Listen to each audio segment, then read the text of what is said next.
Des camionneurs de partout dans le monde et de croyances religieuses diverses sont à bord de convois d'une haute importance. À bord de leurs camions, ils surmontent les obstacles de la route pour contribuer à propager la foi. Malgré tout, leurs croyances ne les protègent pas des risques de leur livraison. En Birmanie, Yan Winang doit livrer de précieuses statues de Bouddha en marbre dans les temples du pays et éviter qu'elles n'arrivent avec la moindre égratignure. En avant! En Haïti, à travers les montagnes, Sanel Jeudi doit transporter 25 pèlerins vaudous entassés dans son camion jusqu'à la fête religieuse de Notre-Dame du Mont-Carmel. Le transport de chargement aussi délicat nécessite des camionneurs habiles qui n'ont pas froid aux yeux pour affronter des conditions routières dangereuses et imprévisibles. Sanel et Yanwin prennent leur mission au sérieux. Ils ont remis leur destin entre les mains de la Providence, puisqu'ils sont à bord de convois à la grâce des dieux.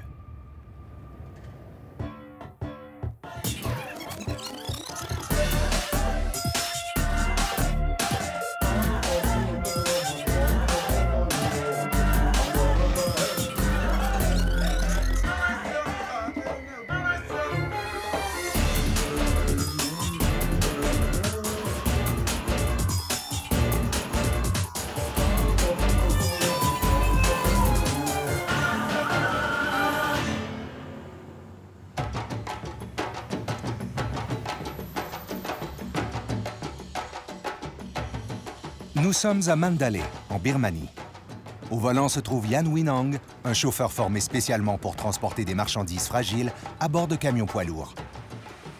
C'est un camionneur scrupuleux. Il a pour mission de transporter des statues en marbre à l'image de Bouddha. Des sculptures de la plus grande valeur. La prochaine livraison n'est pas ordinaire. Son patron l'a choisi pour livrer un Bouddha dans un temple prestigieux. Il doit remettre la statue personnellement au moine en chef. Quand je livre des statues de Bouddha en personne à un moine ou dans un monastère, ça m'apporte beaucoup de satisfaction. Yanwin est honoré, mais stressé. C'est une énorme responsabilité. C'est un honneur pour moi de faire ce travail, mais ça me rend parfois nerveux, parce que je ne veux pas que les Bouddhas s'abîment. Je crois que c'est bon pour mon karma et que ça me porte chance. Yanwin arrive sur Marble Road, l'avenue de Mandalay, où des centaines d'artisans sculptent des Bouddhas à même la roche.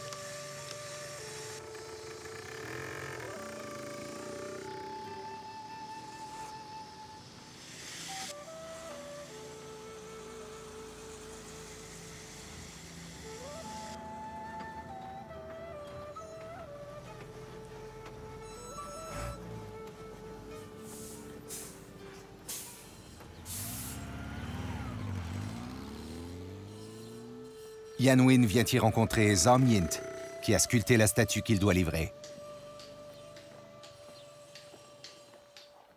Super, tu es déjà là. Bien sûr.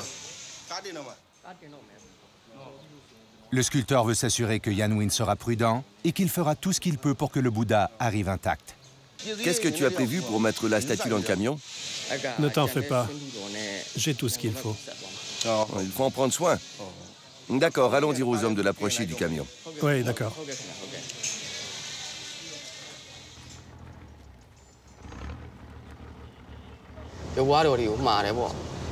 J'utilise ce camion. C'est un camion avec une grue pour déposer les statues dans la boîte du véhicule de transition. J'irai ensuite à l'entrepôt pour charger les statues dans le camion de livraison. Yanwin et ses assistants doivent maintenant réaliser une tâche complexe.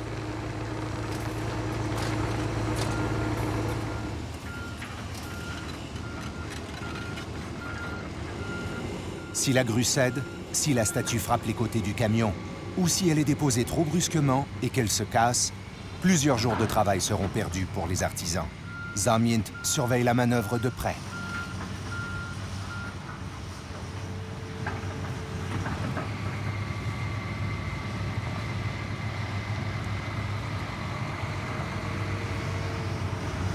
La statue a été chargée sans problème, Zamyint est rassuré et peut maintenant retourner à son travail. Yan Win se retrouve dans le trafic de la ville de Mandalay qu'il doit traverser pour rejoindre l'entrepôt de camions. Une fois sur place, il faudra qu'il transfère la statue dans le véhicule qui fera la livraison. Yan Win circule prudemment pour éviter tout freinage brusque qui pourrait abîmer les Bouddhas. Je suis bouddhiste, alors j'aime faire la livraison de statues de Bouddha.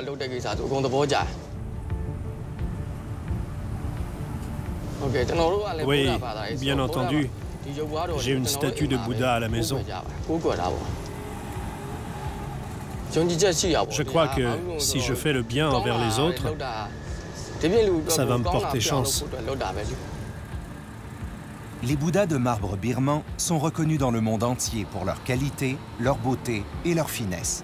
Fiers ambassadeurs du pays, ils sont distribués dans toute l'Asie grâce à des chauffeurs chevronnés comme Yan Win.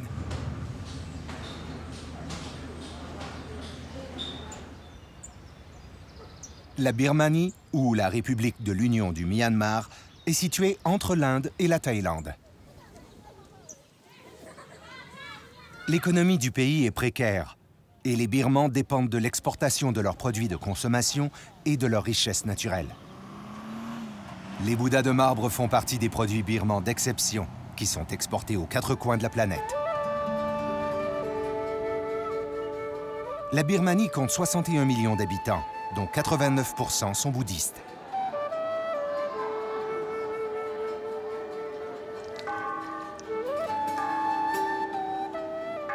La religion est pratiquée tant à la maison que dans les temples, qu'on appelle ici les pagodes. Les fidèles prient Bouddha, qui peut prendre multiples formes.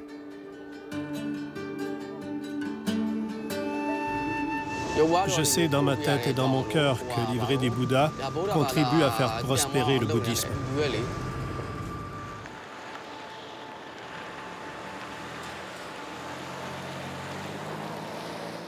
Le camion arrive enfin à l'entrepôt, mais il fait déjà nuit. Yan Win doit absolument faire le transfert de la statue ce soir s'il veut être prêt à partir demain matin. La tâche sera difficile et risquée en raison de la pénombre.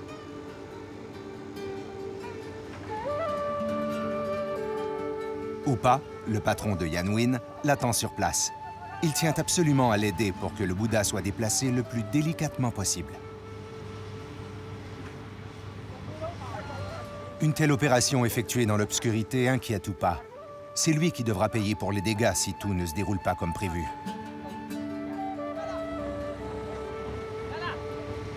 Yan Win et ses assistants sont fatigués. Et ce n'est pas le temps de faire une erreur. Yan Win est nerveux. Il ne veut pas causer de problème à son patron.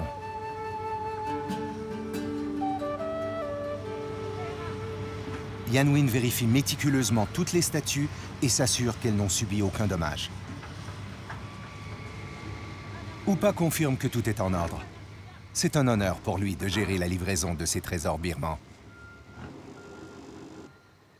Il les remercie en leur dédiant une prière. Les Bouddhas sont bien installés à bord.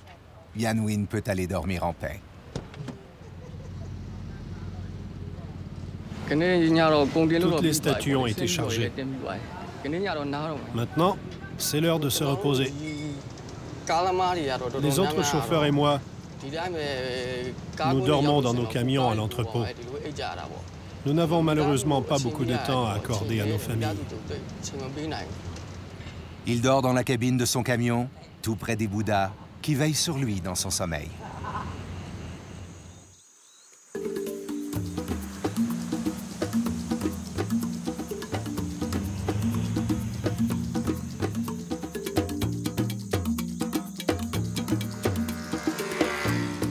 Nous sommes sur la côte sud d'Haïti.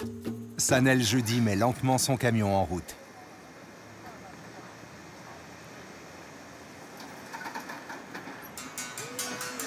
C'est un véhicule qui n'est pas tout jeune et qui a besoin d'un petit coup de main pour démarrer.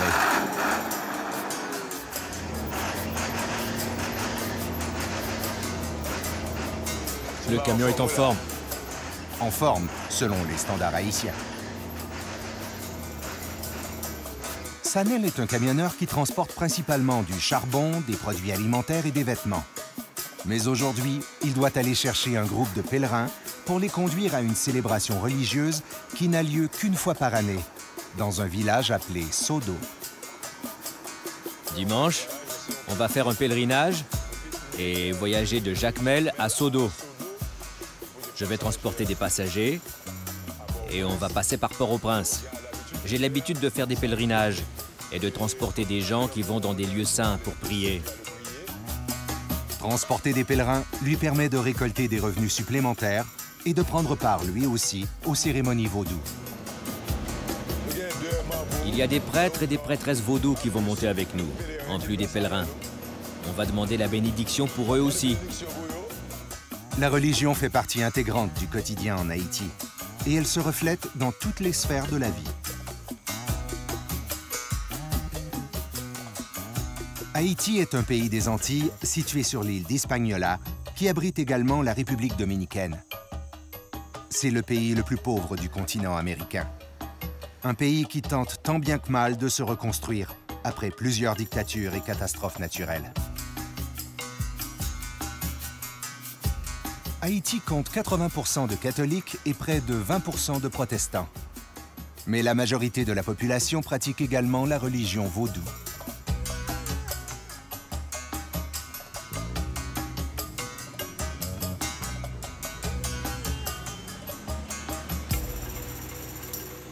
Un premier groupe de pèlerins attend Sanel. Parmi eux, Fanny Liongilo, qui est Ougan, c'est-à-dire prêtre vaudou. Je suis content d'aller faire un pèlerinage à Sodo. C'est la première fois que j'y vais. Je veux aller y faire une prière pour améliorer mes pouvoirs vaudous. Lorsqu'on va en pèlerinage, c'est pour y chercher une certaine énergie. Avant de faire le voyage, Fanny Lion a procédé à une cérémonie dans laquelle il a fait appel aux esprits vaudous, les Loa, pour avoir leur bénédiction lors du voyage vers Sodo.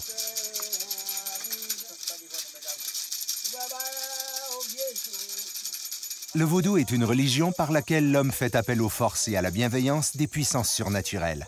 Bien plus qu'une religion en Haïti, c'est en fait une culture, un héritage, un art de vivre.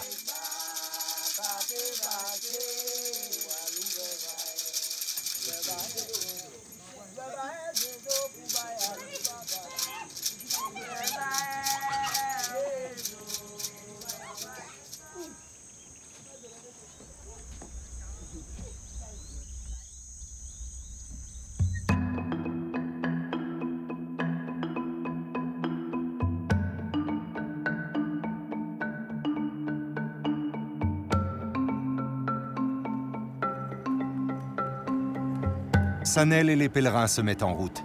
C'est le début d'un trajet hors de l'ordinaire qui nécessite une tenue particulière. C'est une habitude que j'ai quand je pars en pèlerinage.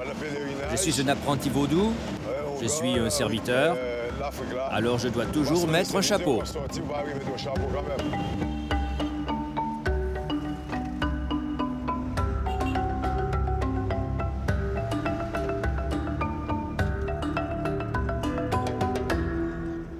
Bientôt, Sanel ralentit.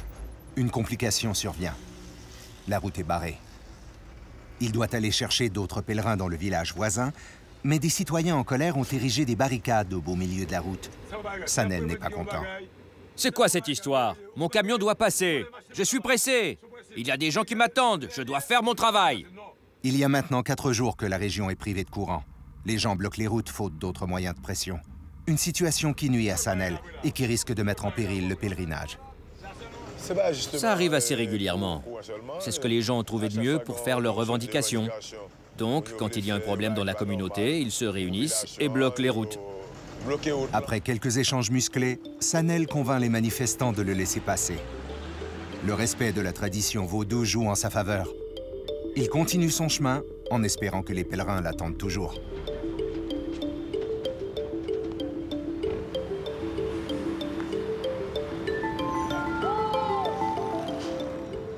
Il est 6 heures du matin en Birmanie et la vie fourmille déjà à PG Mingalar, l'entrepôt de camions le plus important de la province de Mandalay. 328 compagnies de livraison et d'import-export y chargent et y déchargent des camions tous les jours.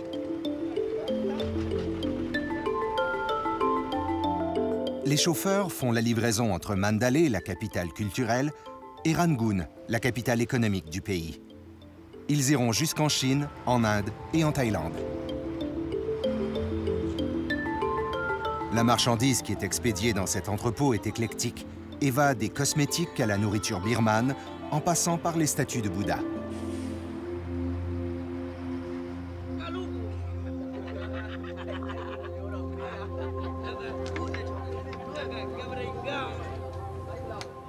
Yan Win et son patron font le point avant le départ. Quand tu arriveras au monastère, n'oublie pas que tu devras décharger le Bouddha sans la grue pour le déposer dans un endroit sûr. Yan Win est toujours sur la route. Sa femme et lui n'ont pas souvent l'occasion de passer du temps ensemble. Ce matin, elle est venue le voir à l'entrepôt pour prendre le thé et lui souhaiter bon voyage. Ma femme est venue me rejoindre à l'entrepôt parce qu'elle m'aime beaucoup.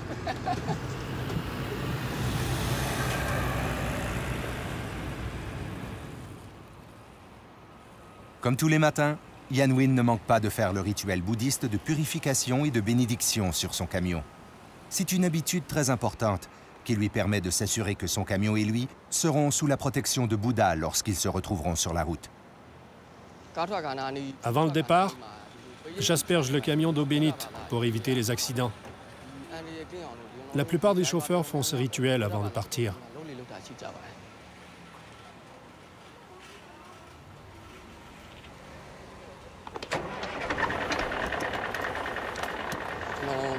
J'ai purifié le camion, j'ai fait mes prières. On est maintenant béni. On peut démarrer et partir vers Rangoon.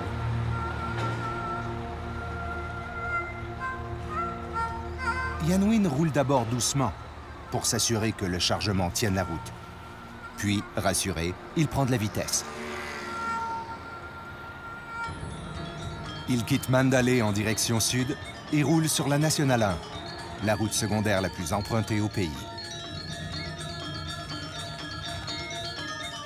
Une autoroute toute neuve et mieux pavée relie pourtant Mandalay à Rangoon. Mais les camions poids lourds comme le sien y sont interdits. Le monastère où il doit livrer la statue de Bouddha se trouve à Mektila, à quelques heures de route au sud. C'est un trajet que Yan Win n'a pas l'habitude de parcourir. Il est inquiet, car il connaît mal cette voie et les difficultés qu'il pourrait rencontrer.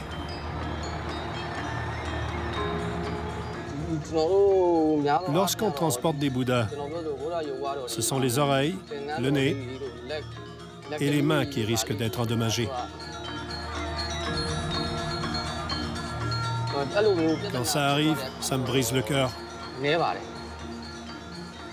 Alors je fais tout ce que je peux pour éviter ça.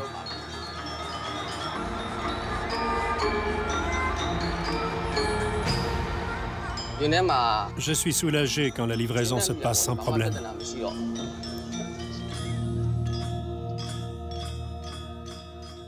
Upa, le patron de Yan Win, sait qu'il peut compter sur la vigilance et le sérieux de son chauffeur.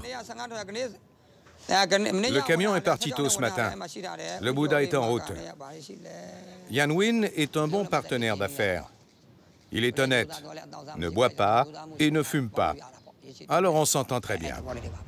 Le respect est mutuel. J'aime beaucoup travailler avec Upa. C'est mon aîné, alors j'ai du respect pour lui. Tout se passe très bien quand on travaille ensemble. Je lui suis reconnaissant de m'avoir choisi pour livrer des Bouddhas.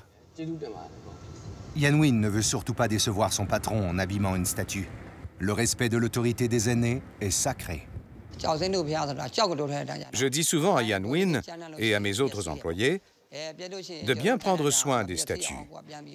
C'est moi qui dois payer quand il y a des dommages ou des égratignures. Comme ça, je m'assure d'avoir la confiance de mes clients. Upa sait que la facture peut être salée. En fait, le Bouddha que Yan Win doit livrer au monastère vaut à lui seul 5 millions de kyats, soit 5 500 $. En Birmanie, on croit qu'avoir un Bouddha à bord du véhicule nous apporte la chance et nous protège du danger. Je pense aussi que c'est parce que je transporte ces statues que j'ai du succès avec mon entreprise. Yan Win continue sa route prudemment, conscient qu'il est responsable de la réputation de Upa et de son entreprise.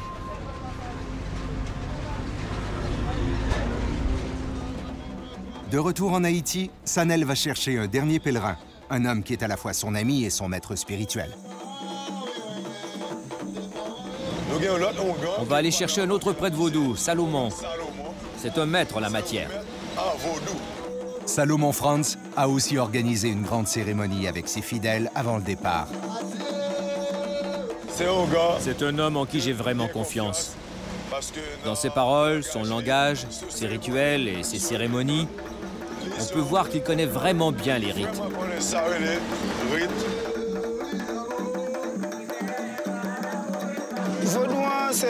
Même si on a grandi dans la philosophie vaudou, il y a toujours certaines choses qu'on ne pourra jamais comprendre.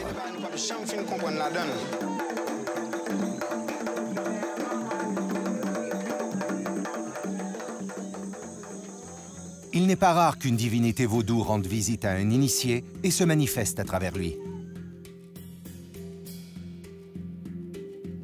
Salomon vient d'être possédé par l'esprit de criminel, une divinité puissante qui mange du verre. Le vaudou m'apporte beaucoup de choses. Si je n'avais pas le vaudou, je serais sans doute fou ou très différent. En ce moment, le vaudou est mon seul espoir.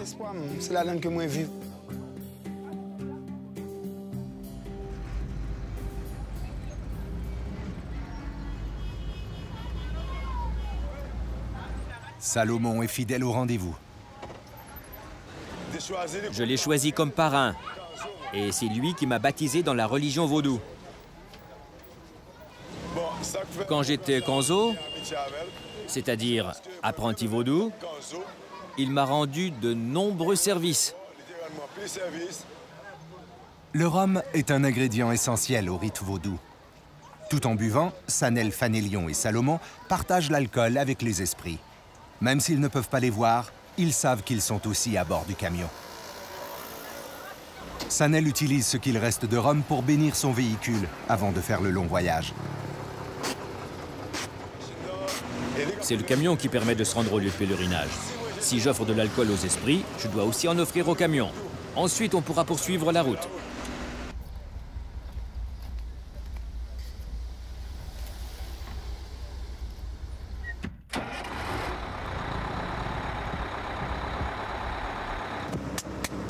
En avant!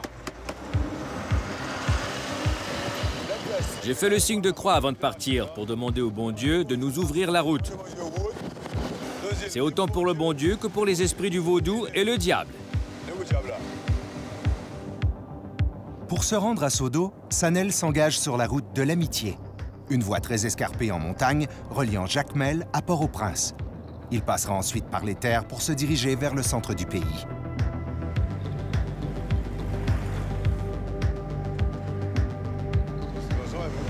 Je pense qu'en 6 heures, on aura le temps de se rendre.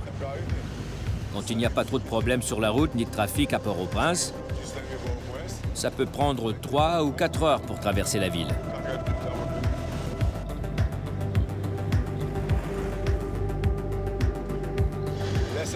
Quand je transporte des marchandises, le camion est lourd et je ne peux pas aller vite. Avec des passagers, je peux me permettre d'augmenter la vitesse, car le camion est plus léger.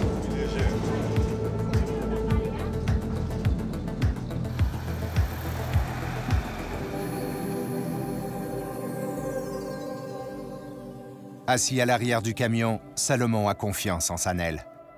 Pour eux, ce voyage ne les unit pas que sur la route, mais aussi sur la voie du vaudou. On peut avoir confiance en quelqu'un comme Sanel. Il est comme mon initié et nous nous suivons l'un l'autre. Même s'il conduit le camion devant pendant que je suis assis derrière, nous faisons le voyage ensemble. Je fais ce pèlerinage avec tout mon cœur. Sanel roule très vite, mais les pèlerins ne doutent pas de ses compétences de chauffeur. Les routes sont pourtant particulièrement dangereuses.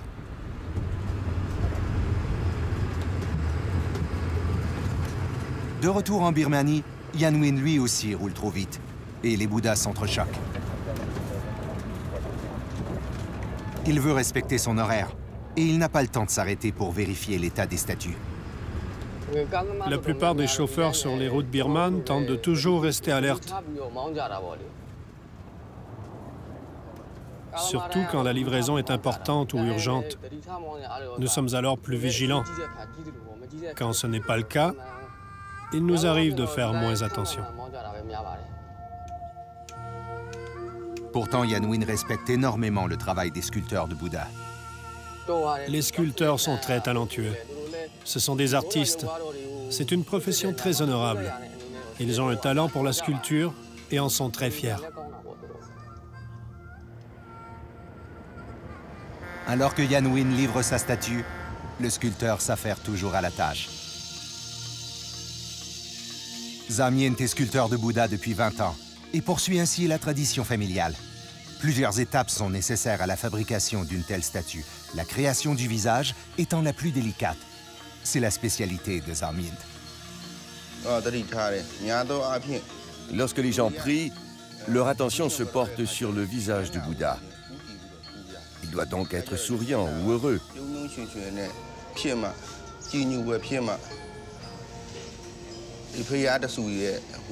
La beauté de la statue tout entière dépend de son visage. Et c'est justement la tête du Bouddha qui risque d'être abîmée à bord du camion de Yan Win.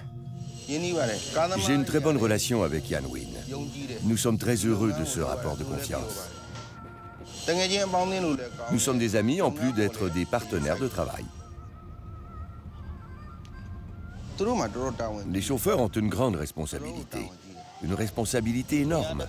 Ils ne doivent pas abîmer les statues au cours du trajet. Ils doivent en prendre grand soin. C'est très important.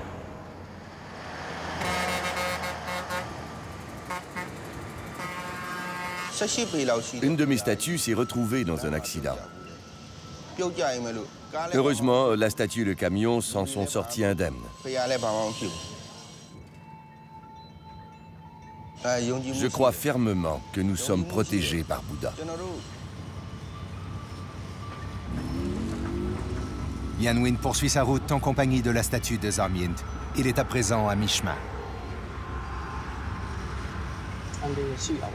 Il y a de nombreux dangers sur la route.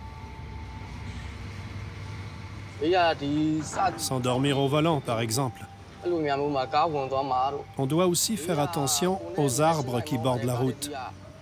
Il faut toujours être attentif aux voitures, tout autour de nous, surtout quand un véhicule nous dépasse.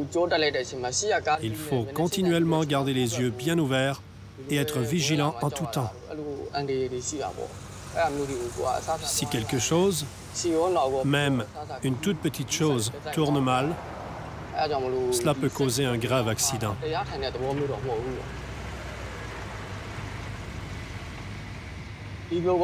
Ce n'est pas parce que je livre des Bouddhas que je suis protégé contre tous les dangers qui peuvent survenir sur la route. Ça dépend aussi de nous, de notre vigilance.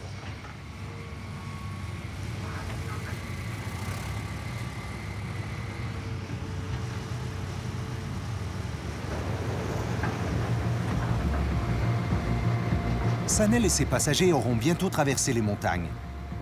Le chauffeur n'est pas fatigué. Il aime être au volant de son camion. Un camion qu'il a acheté récemment et dont l'inscription « à vendre » n'a toujours pas été effacée. J'aime beaucoup conduire des camions. J'ai l'habitude puisque j'en conduis depuis longtemps. Mon père, mon grand-père et mes frères conduisaient plutôt des bateaux. Moi, j'ai décidé de conduire des camions.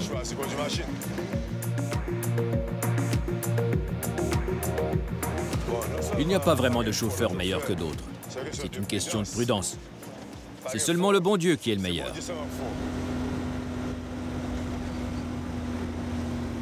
Sanel croise un petit monument orné d'une croix blanche. Une camionnette des Nations Unies est tombée dans le ravin à cet endroit précis.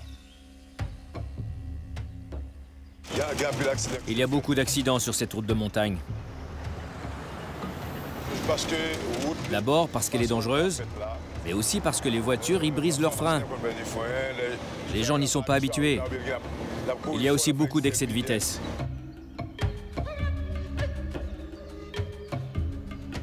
En 2012, un camion comme celui de Sanel, qui transportait 22 pèlerins vers une fête religieuse dans le nord-ouest du pays, a quitté la route et s'est écrasé dans un précipice.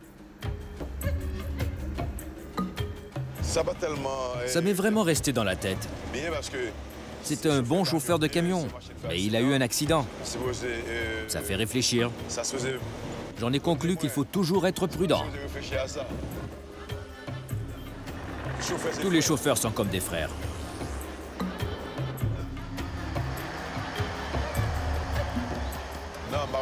Non, je n'ai jamais eu d'accident.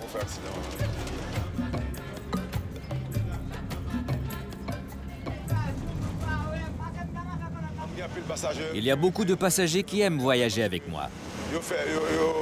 Quand ils voyagent avec moi, ils me font confiance et ils n'ont pas peur. Je crois qu'ils savent qu'ils sont avec le meilleur chauffeur. Après le bon Dieu. Et comme le bon Dieu, Zanel veille sur ses passagers. J'en suis responsable. Quand je suis avec eux, je deviens leur père et leur mère. Le périple est long et la faim commence à se faire sentir. En traversant une petite ville, Zanel en profite pour s'arrêter manger un peu. Mais gérer tout le groupe n'est pas de tout repos. Voulez-vous manger de la friture ou du riz? Du riz! Du riz! Du riz! Au menu, riz, fèves et bananes plantain. On va acheter 18 repas ici et 10 de l'autre côté. Moi, je ne veux pas de riz. Dans un contenant, c'est 15 $. On ne mangera pas ici, c'est trop cher. D'accord, 5 $. Non, non, on va aller les chercher de l'autre côté.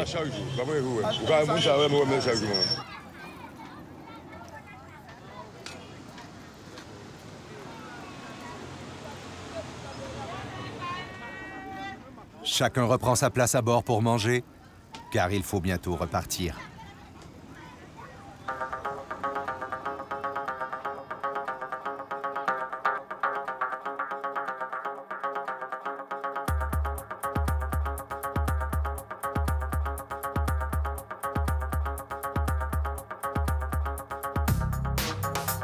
Yanwin arrive maintenant à un poste de péage. Pour se rendre à Mektila, là où se trouve le monastère, il lui faut payer 8300 kyats, soit 9 $. C'est une somme énorme en Birmanie. Sans compter que c'est Yanwin qui devra assumer les coûts s'il arrive quoi que ce soit aux statues. Il roule avec précaution et garde toujours un œil sur les Bouddhas dans son rétroviseur.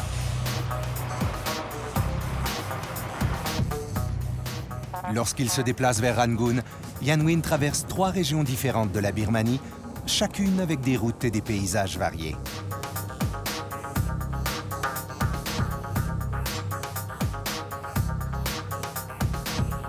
Lorsque Yanwin croise une pagode sur la route, il ne manque pas de faire un signe de prière en respect à Bouddha. Sur la route qui mène à Rangoon, je peux apercevoir des fermiers birmans.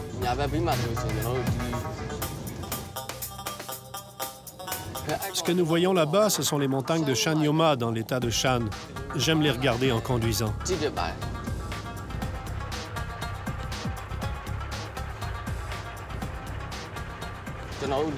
Quand je passe par ici pour effectuer mes livraisons, je dois parfois m'arrêter pour donner un peu de répit au camion et pour que je puisse aller aux toilettes. J'essaie de choisir des endroits où il y a de l'ombre et où les paysages sont agréables.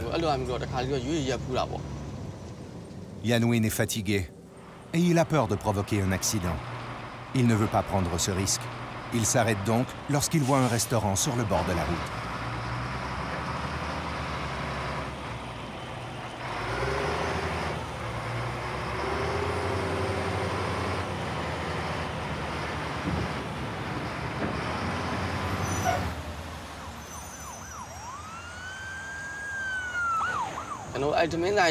Quand le véhicule est arrêté, je vérifie l'état du camion et des statues.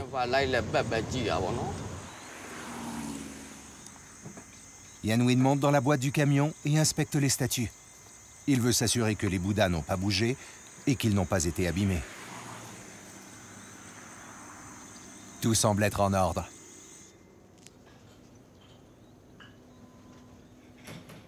Pour prendre des forces et rester alerte sur la route, Yanwin commande une boisson énergisante.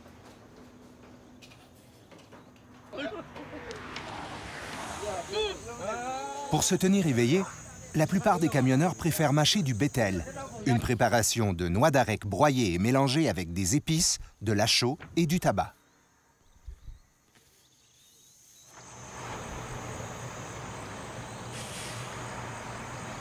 Yanwin reprend la route. Il en a encore pour quelques heures avant de se rendre au monastère.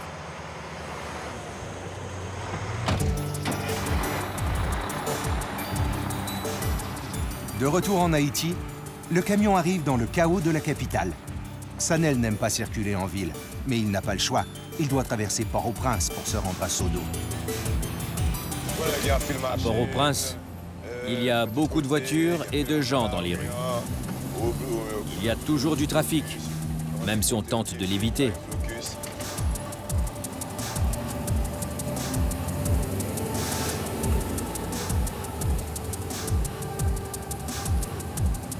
Sanel ne perd pas de temps dans les bouchons de circulation. Il fait demi-tour et prend une autre voie. Mais le trafic n'était pas le seul problème. Il y avait des policiers qui faisaient des inspections. Quand on voit des policiers, on ne veut pas passer par là. On fait demi-tour ou on prend une autre route. Avec tous ces pèlerins à bord, une vérification policière serait interminable. Le camion sort de la ville et se dirige maintenant vers la vallée, en direction de la ville sainte.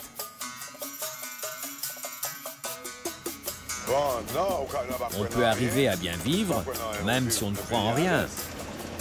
Il y a des gens qui ne croient en rien. Ils ne sont ni chrétiens, ni adeptes du vaudou. Ce sont simplement des catholiques. Car ce n'est pas parce qu'on est vaudou qu'on ne croit pas en Dieu. Si quelqu'un ne croit pas en Dieu, il est fou. Parce que le bon Dieu, c'est lui le maître éternel. Il a créé les hommes et la terre. Il a créé les fruits et toutes les choses sur terre pour vivre, manger, faire de l'argent. C'est le bon Dieu qui t'a créé. Qui d'autre pourrait t'avoir créé? Personne. Si quelqu'un ne croit pas en Dieu, c'est qu'il est fou. Sanel est impatient d'arriver à destination. Il décide de prendre un raccourci plutôt que de continuer de rouler sur les routes pavées. Cette voie ne simplifie pas le voyage et les pèlerins se retrouvent couverts de poussière.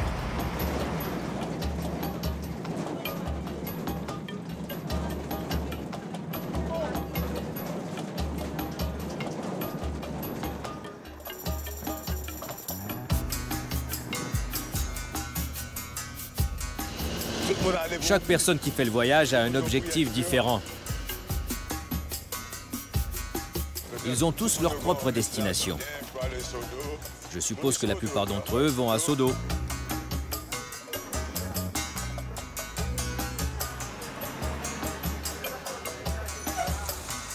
Sanel s'arrête près d'un petit marché pour leur permettre de prendre une pause. Certains pèlerins sont en colère. On est sale! Quand on arrivera là-bas, les gens vont croire que nous sommes pauvres.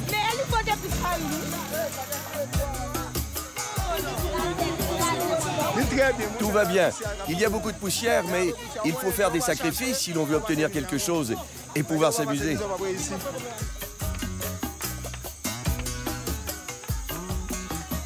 C'est l'heure de partir.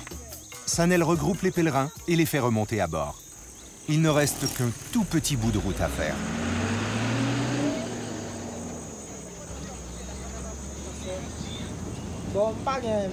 C'est la première fois que je vais là-bas. Je vais visiter, je vais découvrir l'endroit et prier un peu. Je ne souhaite rien en particulier.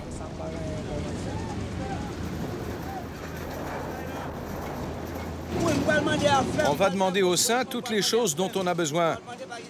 Je ne souhaite rien en particulier. Moi, j'ai plusieurs souhaits. Je vais leur demander ce dont j'ai besoin.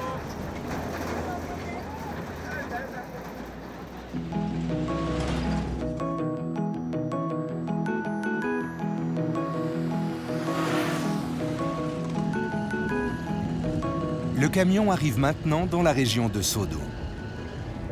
Mais il reste un arrêt essentiel avant de pouvoir entrer au village.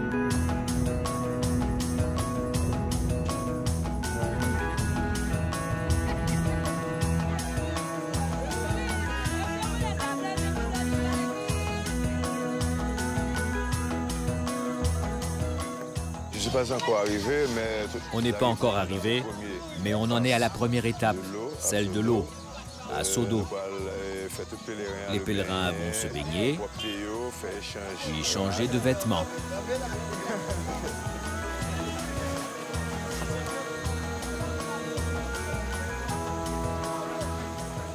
Les femmes vont se baigner ici et les hommes plus haut. Sanel a mené tout le groupe à bon port, sans incident majeur. Il peut maintenant se détendre et plonger lui aussi dans la rivière. Je suis bien content qu'on se soit rendu à destination.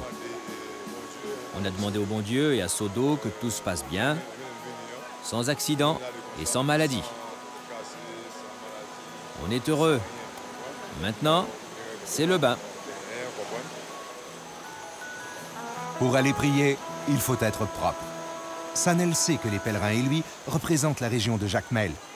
Et il est orgueilleux. Tout le monde va nous regarder. On forme une belle congrégation, fraîche et propre. Les gens vont voir qu'on vient d'un endroit respectable.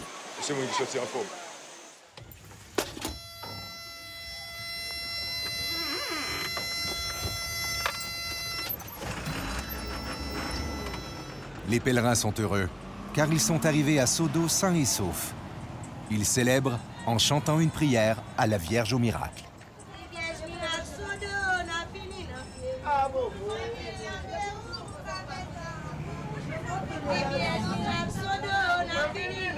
La nuit tombe au moment où le camion s'apprête à entrer dans le village de Sodo.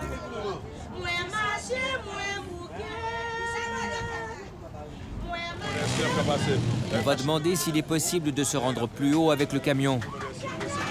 Ce n'est pas toujours possible. On prévoit utiliser le camion pour dormir. Ce sera notre lit.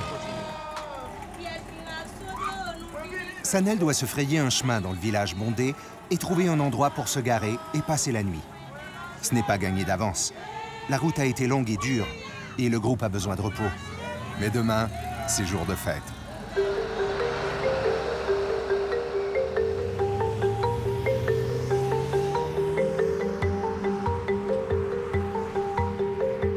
En Birmanie, Yanwin est stressé et impatient d'arriver. Ce village s'appelle Koumé.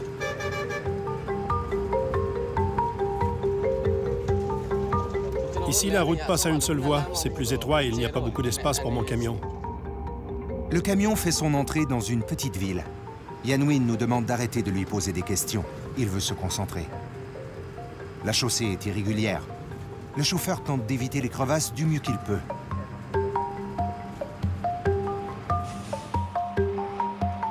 Les Bouddhas ont subi les difficultés de la route.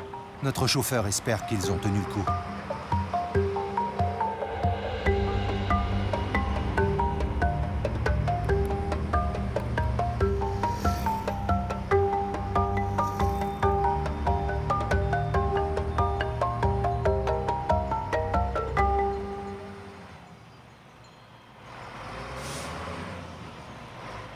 Yanwin arrive finalement à Mektila et se dirige vers la pagode Shwe Myintin, où le moine en chef attend son Bouddha avec impatience.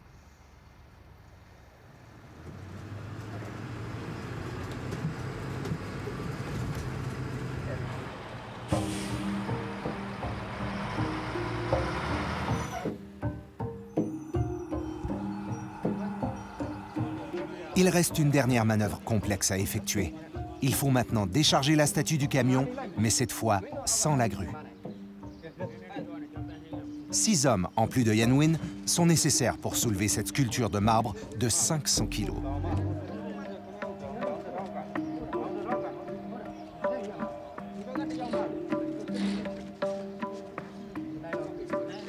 Le moine les observe et ne quitte pas le Bouddha des yeux.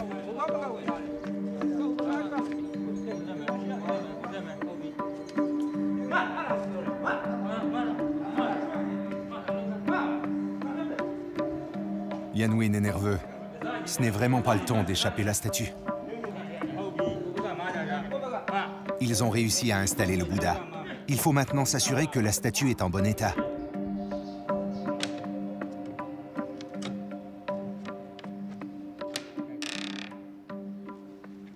Yanwin enlève la cage de bois qui protège le Bouddha et le plastique qui recouvre son visage. Le chauffeur examine les oreilles, le nez et les mains de la statue. Heureusement, le Bouddha est intact.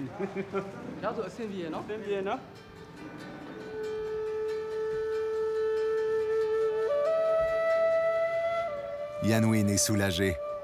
Il remercie le moine de lui avoir accordé l'honneur de livrer cette précieuse statue. Tu es parvenu à livrer la statue sans encombre. Je sais que dans ton cœur, tu es heureux et que tu as la conscience tranquille.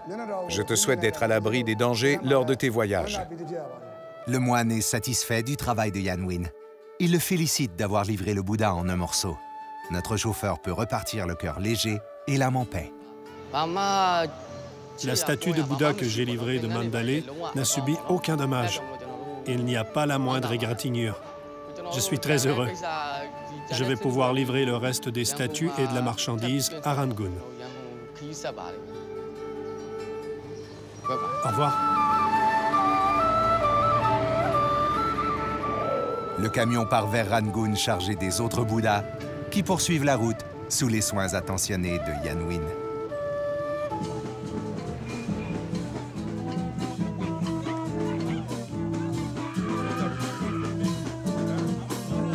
La fête bat son plein en Haïti. Et comme dans toute célébration vaudou, les rythmes rara sont au rendez-vous. Les musiciens forment un cortège que les pèlerins rejoignent pour chanter et danser. Sanel et Salomon n'hésitent pas à se joindre à la fête. On va suivre le groupe et danser avec Salomon et les pèlerins. Ça fait plaisir. Il y a du plaisir dans la rue. Le plaisir de la musique est à Sodo. C'est ce qui est bien dans le fait de venir prier ici. Il y a une belle ambiance. Les milliers de pèlerins réunis à Sodo proviennent des 4 coins du pays. La plupart d'entre eux sont arrivés en camion. Il y a de la fébrilité dans l'air, car c'est aujourd'hui qu'on va prier à la chute.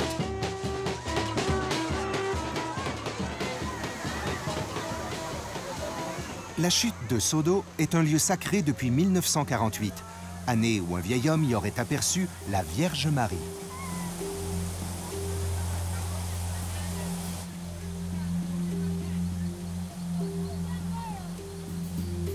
Salomon rassemble les pèlerins pour faire la prière de circonstance avant de se baigner dans la chute qui exaucera leurs souhaits.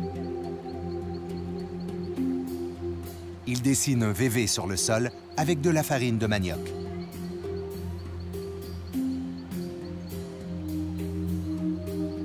Ces symboles représentent différents esprits vaudous qui sont invités à se manifester.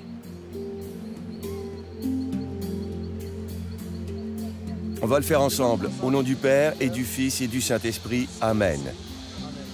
Je vous salue Marie, pleine de grâce, le Seigneur est avec vous. Vous êtes bénie entre toutes les femmes. Chaque pèlerin tient une bougie qu'il va offrir aux divinités vaudou et grâce à laquelle il pourra faire un vœu. Aujourd'hui, on est venu pour danser, se baigner et demander la délivrance pour nos frères, nos sœurs et nos amis. À son tour, Fanelion récite une prière dans laquelle il remercie les gens qui l'entourent. Béni soit Dieu pour tout ce qu'il a fait pour nous. Béni soient mes patrons, mes parents. On vous bénit, le Père et l'Esprit Saint. C'est le moment tant espéré.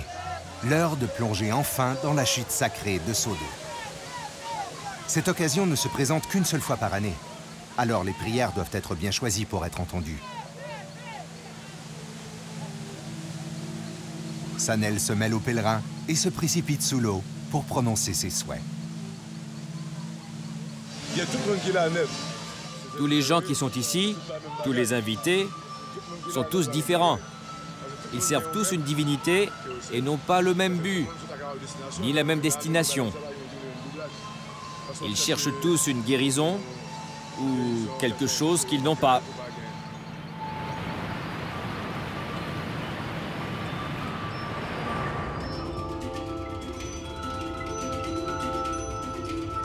Grâce à leur camion, Sanel et Yanwin sont fiers de pouvoir pratiquer et partager leur foi, leur religion et leurs traditions. Malgré les dangers et les soucis de leur métier, ils roulent avec passion et confiance, car ils savent qu'ils ne sont pas seuls derrière le volant. Les dieux sont toujours à leur côté.